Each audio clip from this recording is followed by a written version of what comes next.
welcome to Chatmoss Village on this beautiful October day, October 11th, 2001.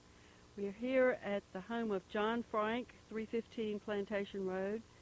The home originally built by Bill and Carolyn Frank in 1960. On behalf of Chatmoss Village Council, I'm Sue Rosser, and I'm here with Bill Frank and Stan Cobb and John Frank to give a little history about Chatmoss Village Council, Chatmoss Corporation, and how we came to be out here in this wonderful development. So, Bill, if you could tell us a little bit about how the vision of Chatmoss came about. Well, I guess you'd have to start back at the golf course itself, because you couldn't get the village if it wasn't for the golf course. These are just recollections, and I'm sure we got more detailed information than that. But it seems that Dr. Rennick was a doctor for the Schaefer family, because their son was young and had some physical difficulties, and he got to be a good friend of Miss Schaefer, and who was a Hairston. She was one of 4 Hairstons. I think altogether the different Hairstons had about 4,000 acres apiece, this one being a little smaller than the others. Beaver Creek was one, and there were 2 others here, and that was the division that came about after that old man, Colonel Hairston, died. And Dr. Rennick, she said she wanted to sell it, so he made her an offer, and she agreed on it, and they bought it. I don't know whether you want figures or not. Was that a 2,700 acres, I believe it was? That's what she had. Yeah. She offered it for $125,000. That's about right, yeah. And I think the group that he figured he needed some help, so he got Claybrook Lester Carper, Irvin Cubine, and Stafford Whittle. You sure it was Lester Carper? Lester was in it on the very beginning. Was he? Before those records. Mm. And I think there were 5 of them originally, and then I think either Lester sold his and Stafford Whittle moved in, but it was still the 5. And so they had a barbecue at the old house, which is the former country club. That house was built in 1925, at that particular time, and so it had burned down, so it's not the first burning that they've had of that particular Chatmoss plantation. And anyway, he agreed to, but he got the 5 fellows, and they were able to finance the thing for $125,000, and they knew that they wanted to build a country club, so they had this barbecue in front of the old house, and I think about 45 people came, and they said, if anybody will form a committee together, we'll give them the money, give them the land. That's first-class golf course. So Jim Young and I ended up being the co-chairman for that particular beginning, and Jim didn't have time to do it, so I took over, and both of us did it together, and we finally came up with some propositions. That was that we would get a group together to about 120 people is what we thought we could get, and we'd build a first-class golf course, and the agreement was that if we operated it for 10 years as a first-class golf course, then we would get the property in fee simple, and incidentally that was performed and carried out, and that's how Chatmoss Country Club came into being. And that was in 1958, I believe. That's right, 1958. And incidentally, it took us about 3 years from that time to where we could start playing golf. And we engaged Ellis Maples, whose father had built some of the courses down around Pinehurst, and all of Ellis's brothers were pros somewhere in this area, Palmer Maples, and they're real fine golfers, and they love golf.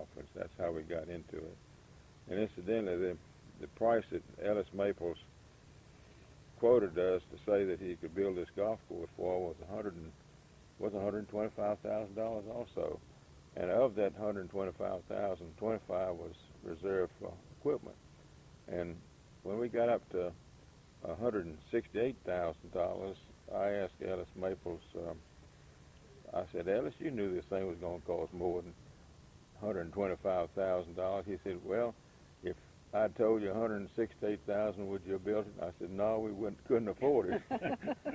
He said, you got yourself a golf course, haven't you? And I said, yeah, we got one, but we had to struggle. And then, of course, the price kept on going higher and higher, but I don't think anybody's been unhappy about it. But one of the things that we realized we had to do was to have some incentive to sell memberships in the club. And so if I forget the figures it was, I think we said, how about giving everybody who bought give them an option to buy a lot for $1,000 if they bought a membership in Chatmoss Country Club, which I believe was $1,500. I'm not sure about I think that. it was $1,000. So for $1,000. for $2,000, they got a membership in the club And a lot. and a lot. That's and right. how were the lots? How did they designate who got who lot? We drew straws, and everybody wanted one on the golf course. The reason this was not on the golf course because I just knew I didn't want to be that close to the golf course. And I was brought up in one in Durham, which is very much like Chatmoss Country Club, and we lived there, and I knew that I didn't like a golf course. I love golf, but I didn't want to be right in the middle of it. So the golf course lots were drawn first, and it didn't make any difference really. As long as you were out there and it was private and nice, people didn't care whether they were really on the golf course or not.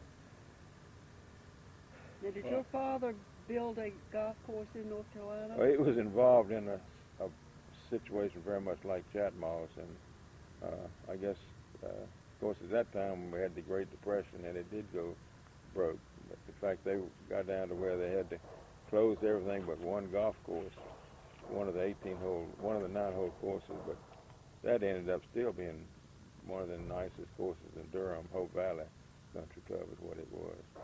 Bill, I came in on this in 1959, and I bought membership in the club, and you drew out the lot that I was going to buy.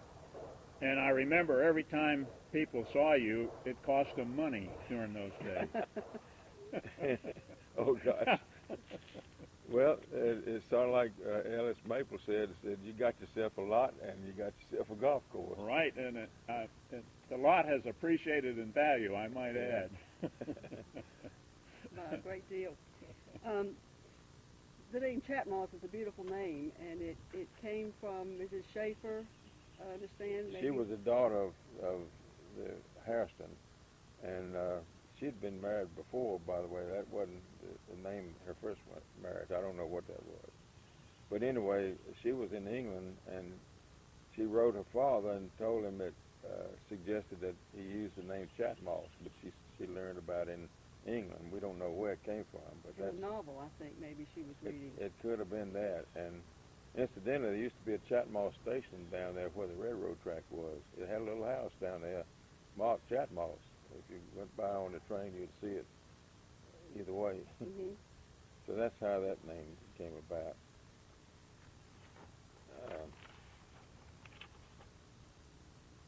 John, what do you remember about the early days of living out here? Well, I remember when they were building the golf course. I was about 6 or 7 years old, and Dad had an old Jeep, an old Army issued Jeep, and I don't know how the Dale Didden Company survived during that time because he was out here all the time, and he would pick me up and ride around the Jeep, and 2 or 3 times I can remember getting stuck. One time in particular on number 8 down the bottom because it was just a swamp in those days. That's right. And Dr. Rennick, when he came around, he got stuck too in the same thing. So I think that was a great mud hole during the construction period. And I remember also when and the golf course got built, there were a lot of rocks all over it, and they had rock picking parties, invite as many families as could come out and, for a picnic. And before the picnic, we'd ride golf carts and wheelbarrows and whatever anybody could take on the golf course, and with crowbars and hammers and digging up rocks out of the fairway. That was a good social event. Right. Yeah. I remember the first pro shop was in a little white house right next to the swimming pool, which is about exactly where the playground is now, next to the swimming pool. There was a white 3 or 4 room house that was a pro shop for a number of years. I'd say 3 or 4 years. That's right. After the club opened. And I also remember that the roads, either when the club opened or when they were building it, Mount Olivet was a dirt road. Plantation Road, which is where we are, was a dirt road and then a gravel road for quite some time. And open fields, not many trees. We used to fly kites in places I can't imagine anybody flying a kite because the trees have gotten so large over the last 40 years. There was an awful lot of boxwood around the old Schaefer home, and in fact we figured there were about 50 different varieties of trees within the 10 acres that we got for that. And incidentally, when we agreed, and they agreed to give us an option to buy lots for $1,000 each plus a membership for $1,000. We still were concerned about the club, and that was isolated as a 10-acre tract with a clubhouse on it, and they weren't going to give us that, and we realized that we just had to have that, so we went back to them again and said, look, how about giving it to us? So they gave us that too, and that's how we got the clubhouse started. And those $1,000 lots, we did sell all of those for them, and it was a good way to get them started, and they knew that, and that's where we began to get houses at the Chatmoss Village. And I believe the first floor houses in this area were J.D. Morton's house, which is up here on Plantation Road. Bob Reed's house, he was a DuPont in charge of shipping and packing. Incidentally, he's dead, and his wife has just moved to Kings Grant, Catherine Reed, and they lived in the home that's now your home. 334. That's right. That's right. And it hadn't changed a great deal. It's still a good little house. Wow, we love it. And who was the other? We were one, and then who was the fourth one? I guess Joe Howell may have been the fourth one. I can't think of anybody. When did Bradley Johnson build over here? Later on, I'd say maybe 3 or 4 years later. Okay. Incidentally, he became the second president of Chatmoss, and the reason he was willing to take it was because he said that Bill, you got to have some regimentation to a degree, and if you change the leadership, you're going to have pandemonium. And so that's why he came and took it over the next time. And right behind him, I believe, was either Clyde Hook or Jim Smith. We all wanted the same thing, and we knew that we wanted to have a quality country club. And it takes a unity of thinking to get that to happen, I think, either way.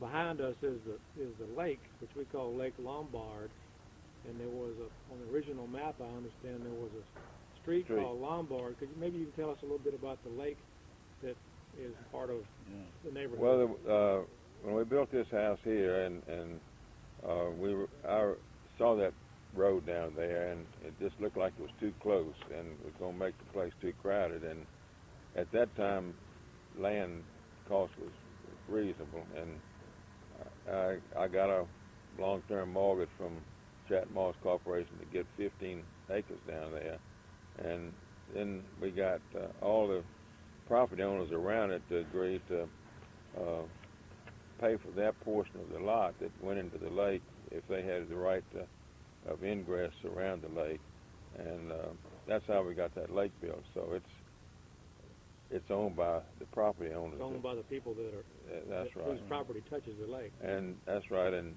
since that time, everybody's kicked in a little bit of money to keep the thing going. I don't think it takes a lot of money. I hope not. The lake is receding in its diameter, but it's still a pretty good sized lake. It used to be we had sailboats on that lake. Well, the Chatmoss Village Council bylaws are dated October 1963. So that's the first meeting of the Chatmoss Village Council as we know it today. Was that Stan was the first, were you the first?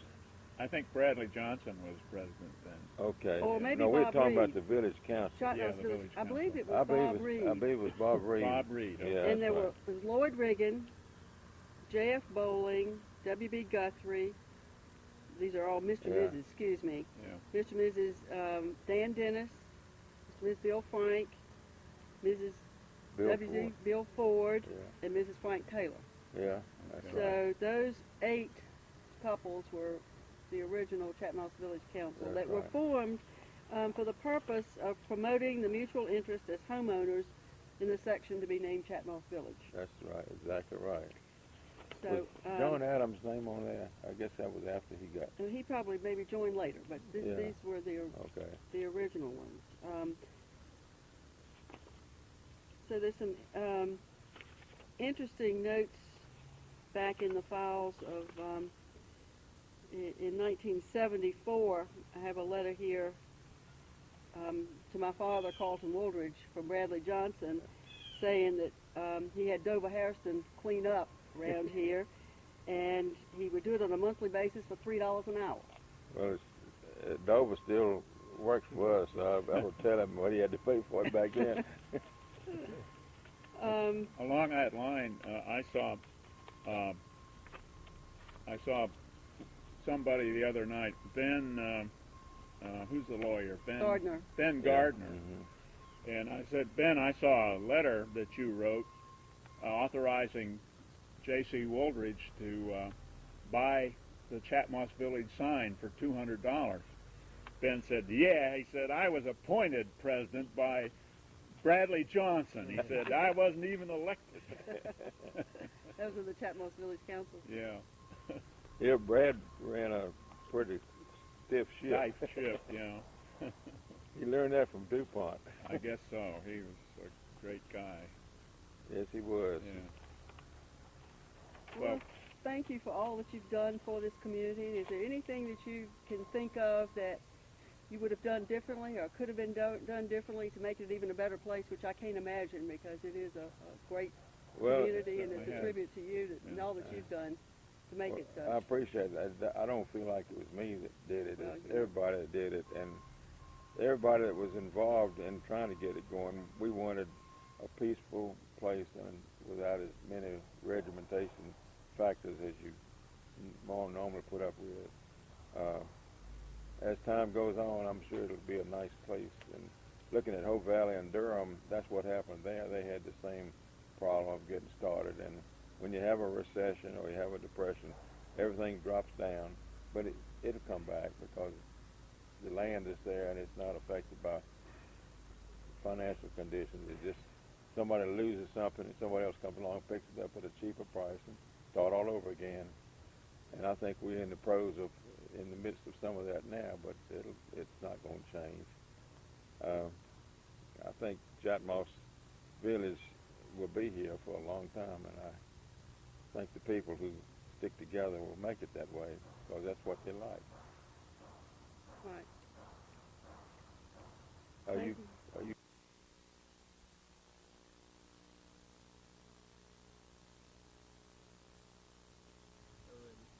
This is a scan of the new Chatmoss Country Club, which was built about 3 years ago after a terrible fire which burnt 90% of it. All of what you see is much more comfortable for the members, and there's a nice fireproof, fully sprinkled country club. The things that the members of Chatmoss wanted was more than a golf course. They wanted a place to ride horses. So idea was to have a horse trail all the way around the 18 holes, and this flat place down here, which is between two golf courses, was a logical place for it. Ralph Lester and had a daughter that had a horse, and so he built these stables. I believe there are about 8 stalls, and the foundation is still here, and it depicts where the horse trail started and ended. It was right here. Also down here, Jake Lewis, who is our Yates Nursery friend, lost a small bull, and we couldn't find him for 3 years. And when we found him, he was huge, and he would come up and destroy one of our greens down here. You could see where he'd been jumping all around. He didn't like that red flag up there. So we got permission from Jake to let us get rid of the bull. So we came down here, we found the bull right off the golf course here. We had 3 of us in a Jeep with a spotlight, and we herded that bull out in the open and shot him with a shotgun. But it took 7 shots and about a quarter of a mile to catch him before we could finish with him. But we got the meat, and we didn't waste the bull.